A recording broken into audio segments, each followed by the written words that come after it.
Salve, salve, rapaziada tricolor, salve, salve, rapaziada torcedor de outros clubes, aqui quem vos fala Mascarado Tricolor, né? De volta depois de um bom tempo, né? Muito criticado no meu privado aí pelos meus amigos que acompanham o canal, né? Então eu gostaria de pedir desculpas aí aos pouquíssimos seguidores que eu tenho, né? E que gostam, né, dos meus vídeos aí, mas vocês não vão morrer sem essa porra também, né? Porque tem muitos influencers aí, muito mais famosos e que dão muitas outras opiniões. Eu sei que não são tão boas quanto as minhas, mas, né, tem muitos outros para vocês poderem acompanhar aí, né? Brincadeiras à parte, estamos de volta. Eu fiquei fora aí devido a uma viagem que eu fiz, em que eu fiquei bastante tempo fora e lá não consegui gravar e também falei, não vou fazer tanto esforço, vou focar aqui na viagem aqui. Teve alguns jogos, inclusive, que eu nem consegui assistir devido a essa viagem, mas agora voltando firme e vamos com tudo aí, tentar gravar o máximo que a gente puder, até a gente for viajar de novo e avacalhar com tudo e o canal falir, né?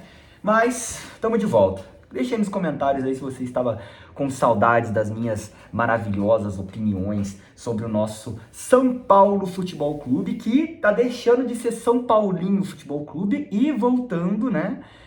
Não voltando aos períodos de glórias, mas voltando a praticar aquilo que a gente chama de futebol. Então deixou de assassinar a pelota, né? E voltou aí, está com uma boa sequência e hoje classifica para a semifinal, enfrentando um adversário difícil dos times do interior, o adversário mais difícil, fora de casa, que é o Bragantino, porque mesmo que o Novo Horizontino tenha sido o líder do Paulistão, o Red Bull Bragantino é sempre um adversário difícil, é sempre uma pedra no sapato, é time que está na Série A há um tempão, por isso que o São Paulo dos quatro grandes pegou a quinta força de São Paulo, que é o Red Bull Bragantino, quiçá a quarta força, porque o Santos está mais para lá do que para cá, né?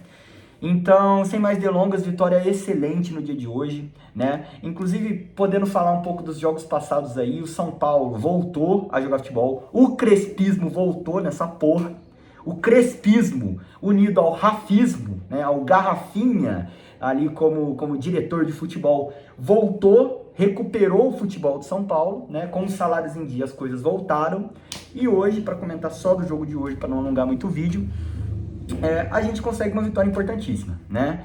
Então, dá sequência, o time continua ganhando confiança, o time que já está ali cada vez mais fechado, pelo menos o time titular, a gente já consegue ver aquilo que o Crespo quer como time titular. Ele mudou o esquema, abandonou os três zagueiros, tá jogando nesse 4-3-3 aí com três volantes, né, mais o Lucas jogando no meio, mas o Lucas também faz um papel muito importante ali, cai na esquerda, cai na direita, e com dois atacantes lá na frente, que é o Calheri e o Luciano. Então, voltamos, né? Sobre o jogo de hoje, eu acho que o primeiro tempo, a gente começou muito mal o primeiro tempo, né, com o Red Bull assustando bastante, o time um pouco ali desorganizado, o time um pouco sofreu ali a pressão do Bragantino e estava cedendo a pressão, né, mas foram tudo finalizações fora da área, bola alçada na área, a gente acabou que conseguiu controlar essa pressão inicial depois dos 10, 11 minutos de jogo e voltamos para o jogo. Depois dos 10 primeiros minutos do jogo que a gente tomou ali uma pressãozinha do Bragantino, o time melhorou em campo. Então ajustou a marcação, começou a pressionar o Bragantino lá no campo de ataque, começou a ganhar bolas no meio de campo via desarme ou via antecipação de passe, né? E chegou, não conseguiu chegar com tanta... Faltava aquele último passe, né? Para chegar ali no campo de ataque com êxito, né? A nossa melhor chance antes do gol já tinha sido de uma boa escapada do Lucas Ramon, em um bom lançamento para ele, que ele sofre um tranco nas costas ali, que a gente já viu muitos pênaltis serem marcados assim no Campeonato Brasileiro, no Brasileirão, e vamos ver acontecer. Só que a árbitra desse jogo, uma árbitra que marca pouquíssimas faltas, uma árbitra muito diferente da arbitragem convencional do Brasileirão, não marcou, né? E aí eu não falo que foi um erro dela, porque eu pensei que quando o Lucas Ramon dominou a bola, ele tinha tomado um toque por baixo.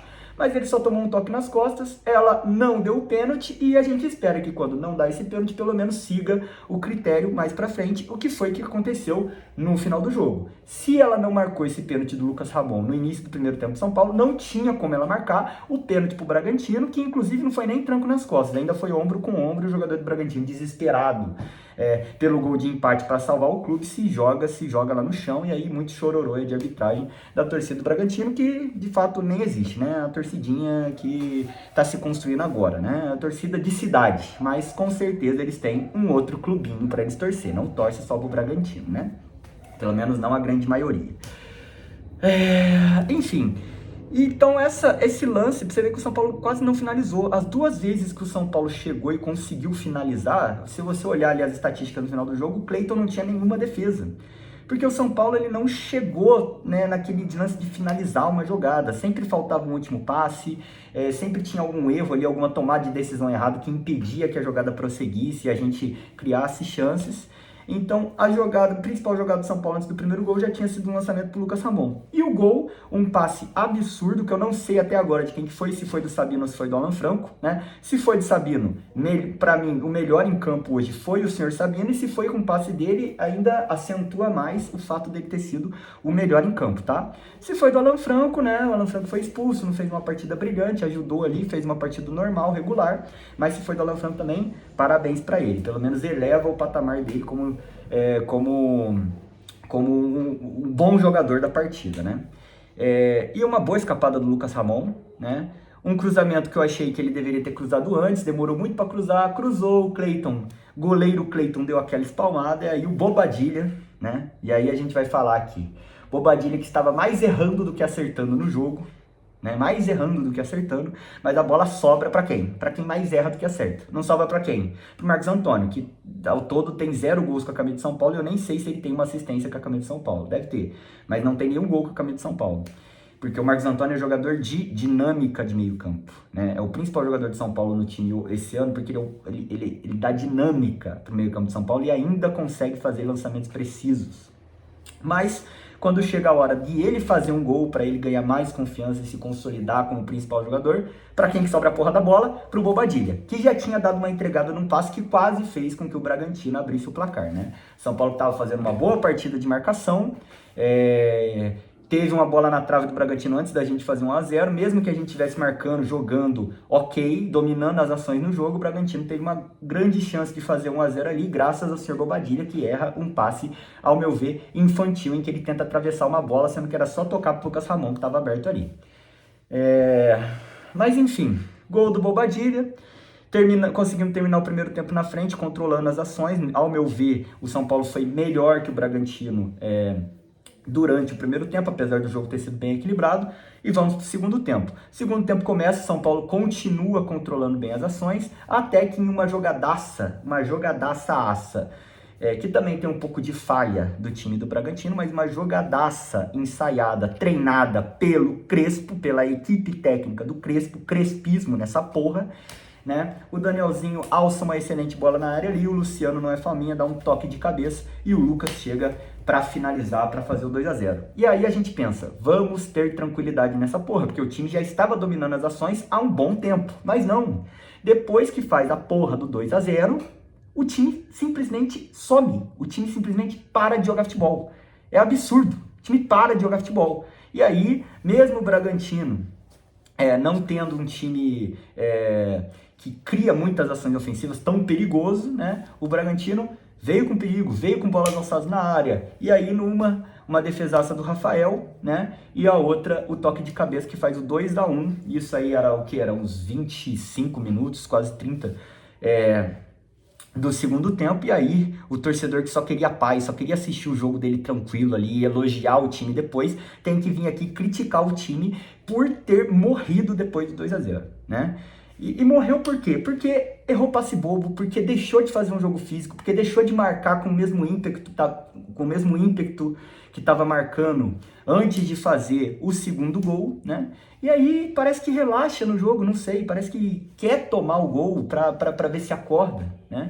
E aí, porra, entra nesse espiral de merda aí que, não sei, deixa o torcedor preocupado e coloca uma classificação que estava fácil a perder. Mas, graças ao Senhor Jesus Cristo, para sempre seja louvado, né, a gente conseguiu segurar ali a pressão do Bragantino, que durou ali pelo menos uns 10, né, 12 minutos ali depois do 2-1, mas depois o São Paulo conseguiu controlar bem as ações e a gente conseguiu sair vitoriosos vitoriosos, classificados para a semifinal, e agora é aguardar aí para ver quem que a gente vai pegar na próxima fase.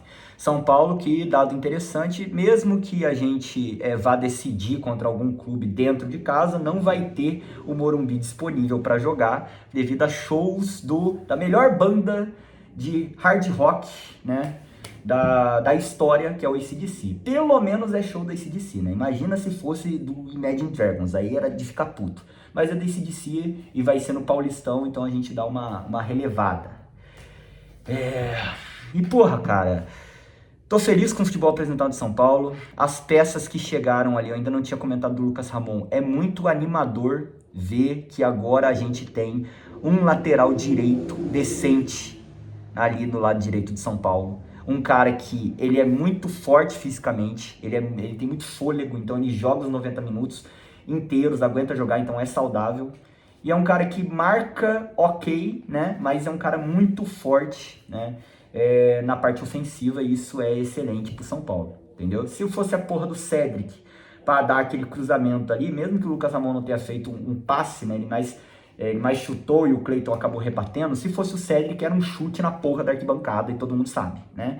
E o Mike ainda é muito jovem para ter a responsabilidade de ser o único cara ali na lateral direita. Então essa chegada do Lucas Ramon cai como uma luva pro time de São Paulo. E a gente tem que falar de uns jogadores aqui, o Sabino, cara. A evolução dele agora faz com que a gente ganhe tranquilidade no que diz respeito a, se não tiver, por exemplo, o Alan Franco nesse jogo, vai entrar o quê? O Arboleda, e joga Arboleda e Sabino, entende? Então é muito bom ver que o Sabino já tinha, parece que, dado um passe excelente em um jogo passado aí, e hoje, se ele deu aquele passe, mesmo que ele não tenha dado os desarmes que ele fez, a partida que ele fez é muito positiva. Pra mim, o melhor da partida, o Sabino, que eu já critiquei pra caralho aqui no canal, mas eu espero que não tenha que criticá-lo novamente e que ele continue praticando bom futebol. Se for jogar bom futebol, vou elogiar. Se continuar varziano, vai ser criticado e foda-se, e essa porra é assim que funciona aqui no canal. Ah, mas você falava mal do Sabino. Irmão, falava porque ele, primeiro, tinha vindo já do esporte, então já não dava nenhuma credibilidade. Segundo, porque ele falhou em vários jogos importantes, apesar de fazer algumas partidas decentes, né, era um jogador muito irregular. E agora ele tá regular e não está só sendo um zagueiro mais ou menos, que era o que ele foi ano passado. Agora não, ele é um bom para ótimo zagueiro, né? Se continuar fazendo essas partidas aí e dando esses lançamentos preciosos aí pra gente. E um outro cara que eu queria falar aqui, cara, é o senhor Jonathan Calleri. O Calleri que começou muito mal o jogo de hoje, na minha opinião, começou muito mal o jogo de hoje, tropicando na bola, mas, cara, não dá, porque até quando ele vai mal, ele joga bem. Porque até quando ele não faz gol, ele é um cara extremamente necessário. Ele bate em zagueiro, ele incomoda, ele tromba, ele dá a vida em campo durante 90 minutos. E ele cria oportunidades que, quando a gente não teve um pivô no ano passado, que foi um dos principais problemas desse time no ano passado, quando a gente não tinha um pivô, e hoje que a gente tem um pivô como ele, a gente consegue ver a diferença. Se você viu o São Paulo sem o Calleri ano passado, quando chegava uma bola pro Tapia dominar de costas ou pro Luciano, você vê, e hoje você vê uma bola dessa chegar pro Calleri, você fala, cara, tem uma grande diferença ali. Então, para além dos gols que ele já tem marcado aí nos últimos jogos, o Calleri é extremamente necessário para esse time durante esse ano e durante essa temporada, beleza? Ah, vai voltar o André Silva. Irmão, se o Calleri continuar jogando desse jeito, por mais que não faça gols, ele tem que ser o titular, tá? Essa é a minha opinião. E, né, o Rafael fez uma boa defesa, o Lucas não fez uma partida brilhante, mas entregou mais um gol, né? Se perdesse também vai tomar no cu. O Luciano, renovou até 2021, não fez uma partida brilhante, como ele quase nunca faz, mas ele tá lá pra decidir, né? Quando ele não faz gol, deu uma boa assistência ali pro Lucas, então não tem que falar. Danielzinho, pelo passe também excelente, Marcos Antônio um pouco apagado, mas também excelente. Bobadilha, daquele jeito. E o Enzo também muito bem ali na lateral esquerda. E é isso, porra. Vamos São Paulo pra caralho. Agora jogar o Brasileirão fora de casa contra o Curitiba e tentar conseguir mais 3 pontos. Porque essa porra mesmo, eu quero vencer. Eu não quero, não, porque se empatar é um bom resultado. Não, é o Curitiba, então dá pra vencer essa porra. E vamos que vamos, a fase é boa. Vamos São Paulo pra caralho. E eu vou ficando por aqui, até a próxima.